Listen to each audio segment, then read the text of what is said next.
Assalamualaikum warahmatullahi wabarakatuh.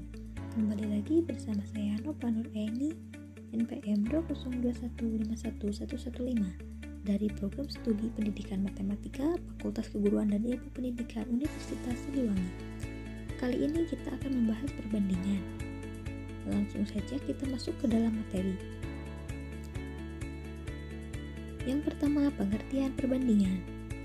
Sebelum kita masuk ke materi, selanjutnya kita harus mengetahui dulu apa itu pengertian perbandingan. Perbandingan adalah membandingkan dua atau lebih besaran yang sama dan ditunjukkan dengan nilai yang paling sederhana. Perbandingan dapat dibagi menjadi perbandingan senilai dan perbandingan berbalik nilai. Yang kedua, ada syarat membandingkan. Dalam melakukan perbandingan, ada dua hal yang harus kamu perhatikan. Yang pertama, samakan satuan atau besaran. Dalam membandingkan dua besaran, dengan cara menghitung hasil bagi besaran tersebut harus merupakan besaran yang sejenis. Contohnya, panjang pensil Ani 13 cm, sementara panjang pensil Roberto 50 cm. Yang kedua, buat bentuk yang paling sederhana. Ketika melakukan perbandingan, pastikan hasil bagi kedua besaran suatu bilangan harus dalam bentuk yang paling sederhana. Contohnya, kakak mempunyai uang 150.000, sementara adik 50.000, maka perbandingan uang kakak dan adik yang paling sederhana adalah 3:1. Selanjutnya, cara menyederhanakan perbandingan. Pada perbandingan antara besaran yang berbeda, bisa diubah keduanya ke jenis satuan terkecil. Kedua sisi dibagi dengan nilai yang sama sampai keduanya tidak bisa dibagi lagi. Atau bagikan kedua sisi dengan faktor persekutuan terbesar atau EPB dari kedua sisi. Cara menghitung perbandingan. Rumus menghitung hasil perbandingan adalah hasil X sama dengan perbandingan X per total perbandingan X. Total hasil. Jenis-jenis perbandingan. Terdapat dua jenis perbandingan, yaitu perbandingan senilai. Perbandingan senilai adalah jenis perbandingan dua atau lebih satuan. Saat salah satu nilai meningkat, maka nilai lainnya ikut meningkat. Begitu juga saat salah satu nilai menurun, maka nilai lainnya ikut menurun. Contoh kasus perbandingan senilai: waktu tempuh dan jarak tempuh suatu kendaraan, waktu download dan besar file yang didownload, banyak bahan baku dan banyak produksi barang, jumlah pekerja dan jumlah gaji yang dibayarkan perusahaan, rumus hewan, ternak, dan banyak makanan ternak. Rumus perbandingan senilai: A berbanding B1 sama dengan A2 berbanding B2, atau A1 per B1 sama dengan A2 per B2. Yang kedua, perbandingan berbalik nilai. Perbandingan berbalik nilai adalah jenis perbandingan dua atau lebih satuan.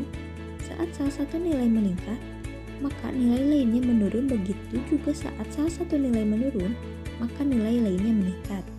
Contoh kasus perbandingan berbalik nilai: perbandingan jumlah pekerja dengan waktu untuk menyelesaikan pekerjaan, perbandingan kecepatan download dengan waktu untuk mendownload.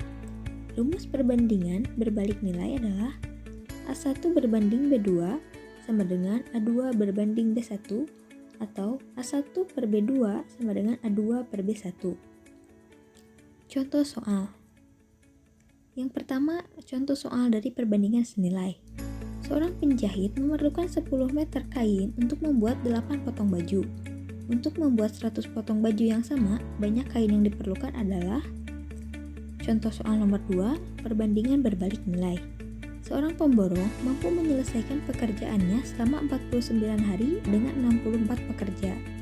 Karena suatu hal, pekerjaan itu harus selesai dalam waktu 28 hari. Banyak pekerja yang harus ditambahkan adalah. Langsung saja kita masuk ke pembahasan. Yang pertama, nomor 1, perbandingan senilai. Cara menyelesaikannya: 8 potong kain sama dengan 10 meter. Jika 100 potong baju, maka 100 per 8 dikali 10. Hasilnya 100 kali 10 sama dengan 1000 per 8 meter. Jadi 1000 dibagi 8 hasilnya 125 meter. Jadi untuk membuat 100 potong baju diperlukan kain 125 meter. Yang kedua, perbandingan berbalik nilai. Semakin sedikit waktu, semakin banyak pekerjaan yang dibutuhkan. Berarti ini adalah perbandingan berbalik nilai. Bila T menyatakan waktu dan P menyatakan banyak pekerja, maka berlaku T1 per T2 sama dengan P2 per P1. T1-nya adalah 49, T2-nya 28. Sama dengan P2-nya belum diketahui, P1-nya adalah 64. Maka 7 berbanding 4 per P2 per 64. Maka dikalikan silang. 4 dikali P2 sama dengan 7 dikali 64. Maka P2 sama dengan 112. Dengan demikian, banyak pekerja yang diperlukan adalah 112 orang, tetapi karena sudah ada 64 pekerja, diperlukan pekerja tambahan sebanyak 112 dikurangi 64 sama dengan 48. Jadi, banyak pekerja yang harus ditambahkan adalah 48 pekerja.